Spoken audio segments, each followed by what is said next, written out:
Thank you so much, Phil. It's a great pleasure to be here again.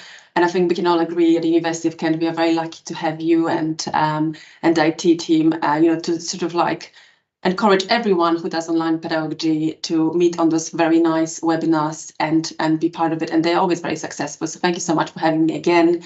And it is a great pleasure for me to be here. And in my presentation today, I will focus on reflecting on some of my and my colleagues from Science Apprenticeship team at the University of Kent work that we are doing for science degree apprenticeship programs, and hopefully share some of our common strategies and approaches in online pedagogy. So just to give you a little bit of context and what we do and University of Kent Science Apprenticeship. So University of Kent is one of the main providers and one of the pioneers in providing the apprenticeship in terms of embedding the programs of apprenticeship into university. So focusing on my expertise and my colleagues in applied bioscience, we are a total group of 8 academics. And we currently deliver 4 different scientific programs, 4 different standards, ranging from the technician scientist to laboratory scientist, clinical trial specialist, and also research scientist. So we've got quite a nice range of these standards in apprenticeship from level 4 to level 7. So for those of you that are not familiar with apprenticeship and with the higher degree apprenticeship, they are really a full-time job with additional training, and they were created as a partnership between university and employer. And as such, these programs are very much tailored to university programs that were created to bridge the gap between academic route and work route. So we are talking about upskilling and developing the skills of students and learners. And the degree apprenticeship as well, on the top of that, leads to the university degree. So our programs not only offer that sort of additional training in the workplace, but also they do give opportunity to have the bachelor or a master in applied bioscience or MSc in drug discovery and development.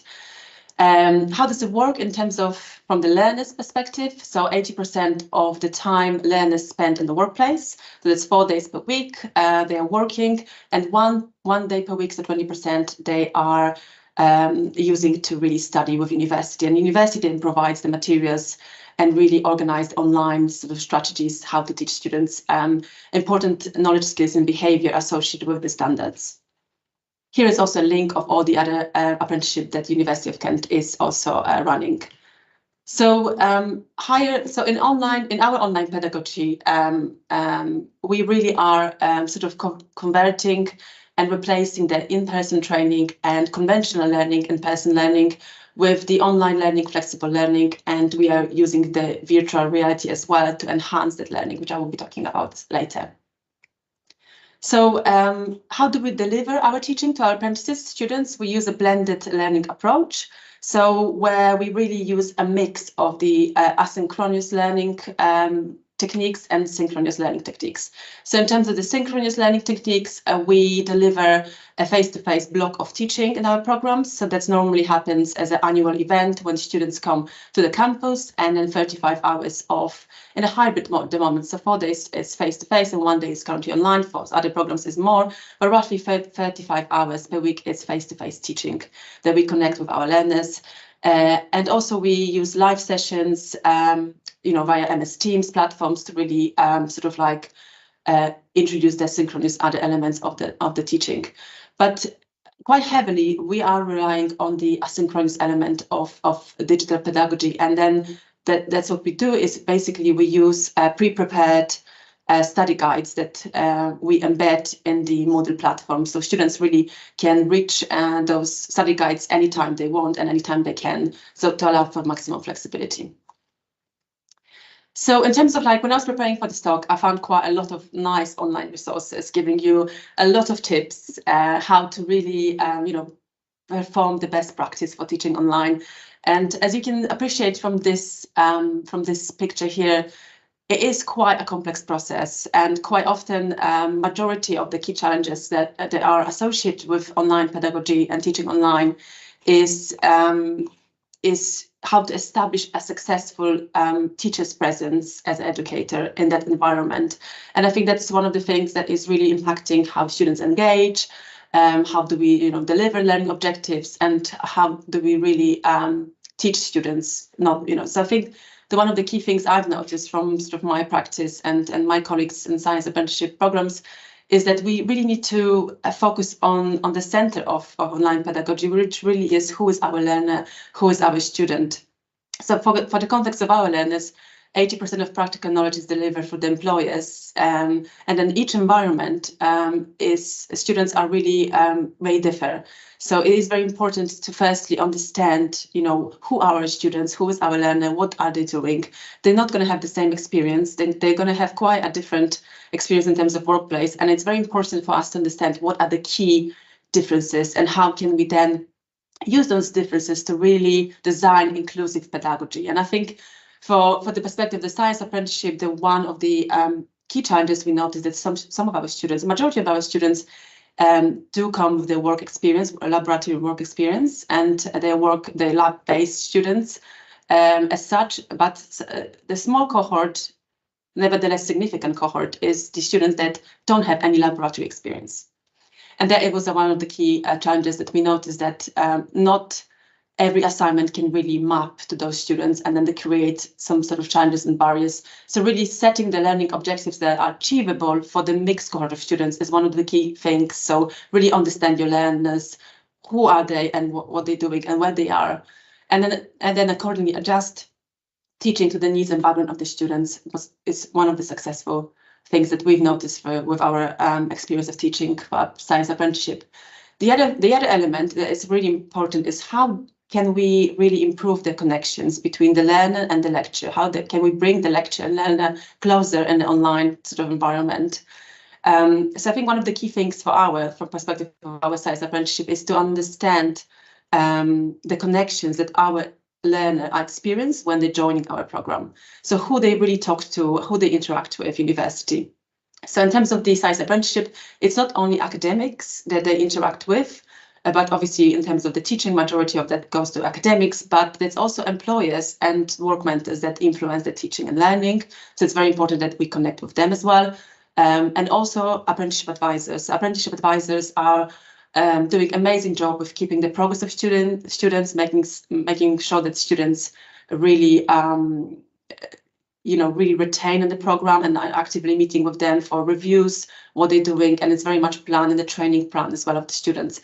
So I think knowing that who the students talk to and making the relation between all the environments that learner experiences for the connections is very important from the perspectives of educators online as well.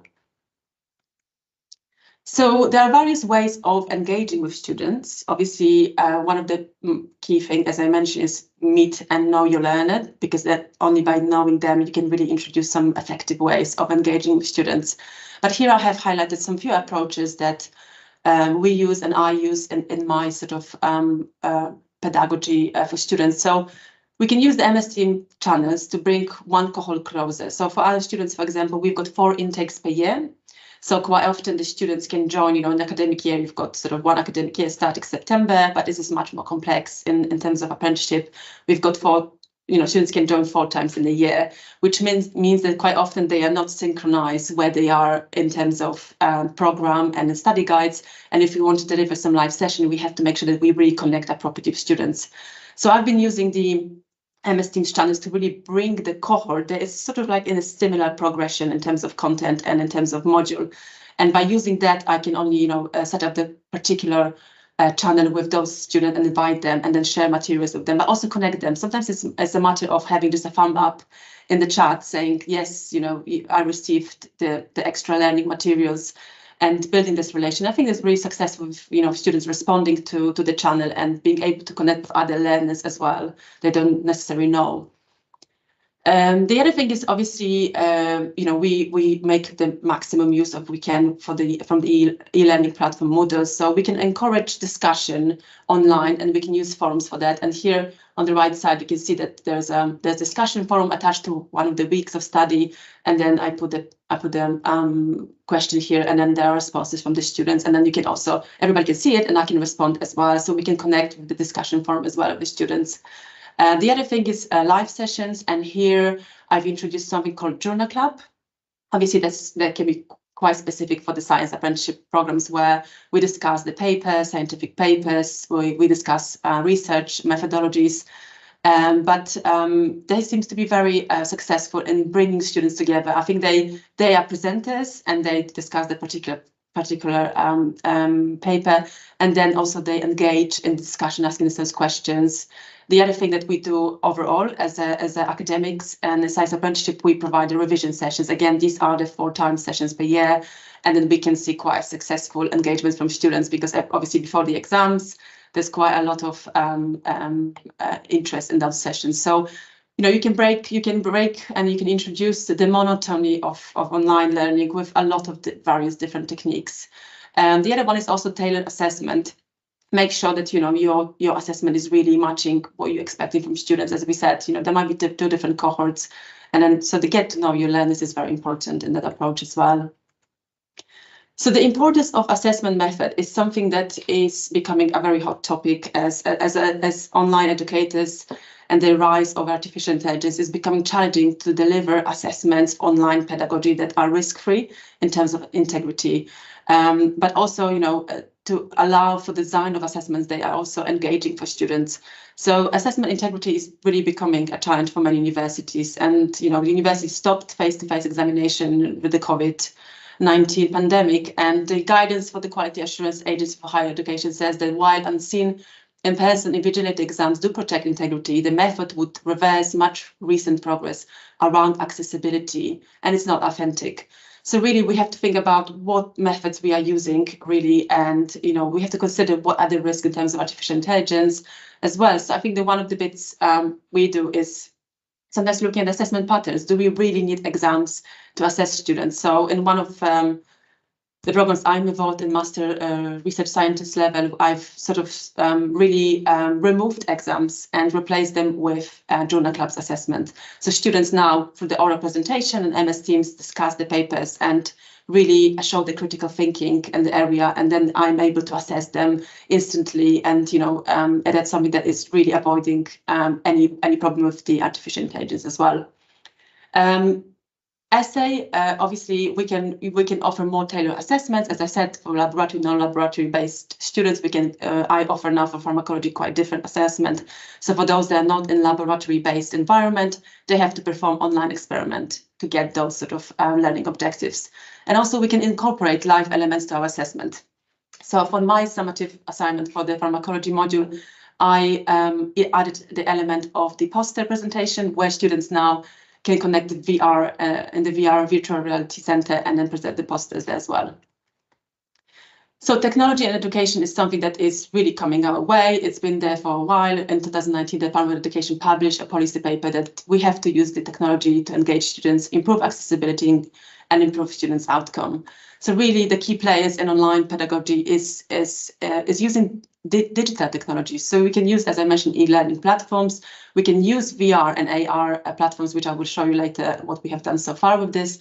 But also for our science apprenticeship programs, we do use the videos, Jovi, which is just peer-reviewed journals of videos, scientific videos, techniques that we can embed into our module. We've run a few minutes over, Blanca. So if you could wrap up, that would be great. Sorry, yes. So I just wanted to really end up with showing some of the work we've been doing for the VR. And I know that I realized that we also have some of the video recordings from the last session, but just to sort of show you that one of the sessions for the poster, we bring students, we use the face-to-face element of teaching to introduce the technology to the students. And then we are all connecting in the VR environment, virtual environment center, where we discuss the scientific sort of findings of students. And we really use that element of synchronous learners to introduce a new piece of technology that we can then embed further into our teaching.